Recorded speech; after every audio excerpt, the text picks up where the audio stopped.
अलमट्टी प्रश्नासंदर्भात आपण केंद्रीय मंत्री अमित शाह यांची भेट घेऊन तोडगा काढण्याची विनंती करणार असल्याची माहिती हसन मुश्रीफ यांनी दिली आहे। मंत्रिमंडळ विस्तारात कोल्हापूर जिल्ह्यातून मंत्री हसन मुश्रीफ आणि मंत्री प्रकाश आंबेडकर यांना संधी मिळाल्यानंतर आज पहिल्यांदाच ते कोल्हापुरात दाखल झाले। कोल्हापुरात आल्यानंतर त्यांनी एकत्रपणे करवीर निवासिनी श्री अंबाबाई देवीचं दर्शन घेतलं। यावेळी माजी खासदार संजय मंडलिक देखील उपस्थित होते। दर्शनानंतर त्यांनी माध्यमांशी संवाद साधत अलमट्टी प्रश्नासंदर्भात आपण केंद्रीय मंत्री अमित शाह यांची भेट घेऊन तोडगा काढण्याची विनंती करणार असल्याची माहिती दिली। आई अंबाबाई आणि शाहू फुले आंबेडकर यांच्या आशीर्वादाने मला पुन्हा एकदा मंत्रिपद मिळालं। आम्ही जे हातामध्ये काम घेणार आहोत ते प्रामाणिकपणे आणि जनतेच्या हिताचं असेल।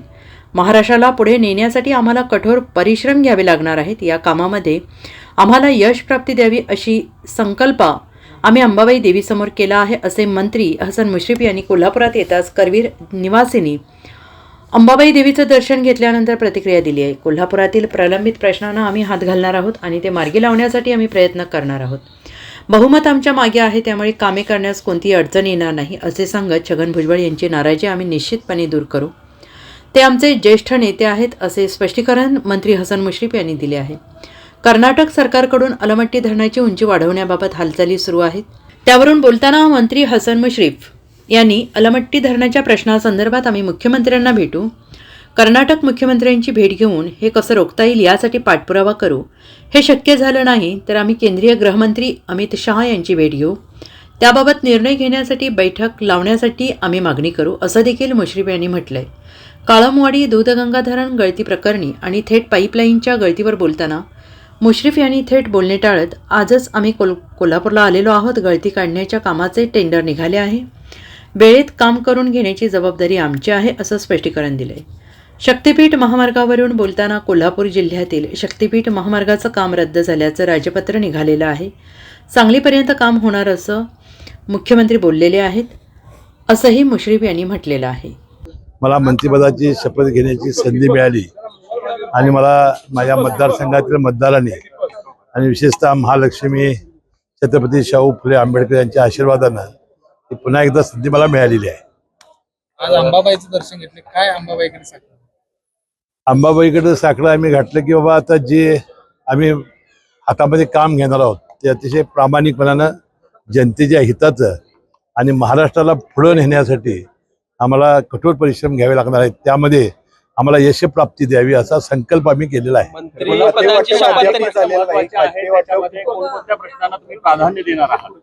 आता कोल्हापूरले प्रलंबित सगळे प्रश्न की जे प्रश्नासाठी आपण अनेक दिवस संघर्ष करत आलेलो आहोत त्या सगळ्याच प्रश्नांना आपण हात घालू आणि अतिशय यशस्वीपणानं आता एक चांगलं बहुमत आपल्या सरकारच्या मागे आहे आणि यशस्वीपणानं आम्ही ते पार पाडू आणि कोल्हापूर जिल्ह्यात 2 आता आम्ही मंत्री झालेलो आहोत, प्रकाश आंबेडकर साहेब आणि आम्ही निश्चितपणाने जिल्ह्याला चांगला न्याय देऊ आणि सर्वसामान्य आणि गोरगरीब यांचा जो विश्वास आहे तो तसुबरी ठरणार नाही अशा प्रकारचं सरकार रुग्णालयाचा स्थलांतराचा प्रश्न आहे, हे आता प्रकल्प आहे ते पूर्णत्वात जातील का? 100% पूर्ण जातील। आता एक चांगलं बहुमत आहे, सरकार आमचं आहे, आम्ही सत्तेमध्ये आहोत, मंत्री आहोत, निश्चितपणे त्याचा पाठपुरावा आम्ही नक्की आता माझी आणि प्रकाश आंबेडकर साहेब आम्ही येताना विमानातनं चर्चा हीच केली की अलमट्टीबाबत आम्ही मुख्यमंत्र्यांना भेटू आणि कर्नाटकच्या मुख्यमंत्र्यांना हे कसं होणार नाही याबद्दल आम्ही तात्काळ प्रयत्न करू आणि हे जर शक्य झालं नाही तर आपल्या देशाचे पंतप्रधान आणि गृहमंत्री अमित शहाला भेटून तात्काळ बैठक घेण्याची सुद्धा आम्ही प्रयत्न करू। काळमवाडी धरणाची देखील गळती वाढलेली आहे, आज देखील पाणी आलं नाही कोल्हापूर शहरामध्ये बऱ्याच भागामध्ये। नाही, आता या सगळ्या प्रश्नांना आज आलेलो आहोत, गळती काढण्याचं टेंडर निघालेलं आहे, तिथं कॉन्ट्रॅक्टरनं येऊन आपली मशिनरी ठेवलेली आहे, टाइम बाउंडपर्यंत ते काम करतील। मला वाटतं आम्ही आता आज तरी आलेलो आहे तर आम्हाला वेळ तरी द्या। तो एक मुद्दा फडणवीस यांनी त्या ठिकाणी मांडला होता पहिल्याच पत्रकार परिषदेत, सांगलीपर्यंत विरोध जो आहे तो नाही आहे, मात्र कोल्हापूरमध्ये विरोध आहे। नाही, आम्ही आहोत, त्याचं नोटिफिकेशन रद्द झालेलं आहे, त्या ॲक्विजिशनचं नोटिफिकेशन रद्द केलेलं आहे, त्यामुळे कोल्हापूरमध्ये हा रस्ता होणार नाही। त्यांनी सांगितलं की सांगलीपर्यंत रस्ता होईल, म्हणजे लोकांची त्याची तक्रार नाही तिथं होईल, त्याच्या पुढे जो आता मार्ग गोव्याला जातोय तिथं त्याला जोडणार आहेत। खरं तर तुमची ती भूमिका आहे, मात्र आंबेडकर यांची विरोधी भूमिका त्या ठिकाणी आहे। काय नेमकं तुमचं नेमकं शक्तीपीठबद्दल काय नेमकं बोलतो? पहिल्या टप्प्यामध्ये शक्तीपीठ व्हावा यासाठी धावपळ करणारा मी होतो, परंतु ज्यावेळेला शेतकऱ्यांचा विरोध होतोय, आपल्या लोकांचं नुकसान होतंय, मुळात लँड होल्डिंग कमी असल्यामुळे शेतकरी अतिशय अस्वस्थ होते, त्यामुळे साहजिकच आपल्या लोकांसाठी विकास व्हायला पाहिजे, पण विकास होत असताना आपल्या माणसांचं नुकसान होऊ नये ही सुद्धा जबाबदारी लोकप्रतिनिधींना आमची आहे. त्यामुळे जे मुश्रीफ साहेबांनी सांगितलं ते नोटिफिकेशन रद्द करण्यासाठी मुख्यमंत्र्यांकडे वारंवार आम्ही सगळ्यांनी मागणी केली आणि त्याच्यानंतरच हा विषय रद्द झालेला आहे. आता गोकुळमध्ये सत्तांतर होणार का? कारण धनंजय महाडिक यांनी म्हटलेलं की गोकुळमध्ये सुद्धा आम्ही सत्तांतर करू.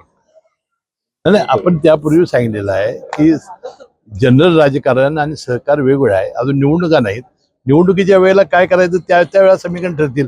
आज त्याच्यावर भाष्य करणं उचित नाही. Bureau report, SBN Marathi, Almatti.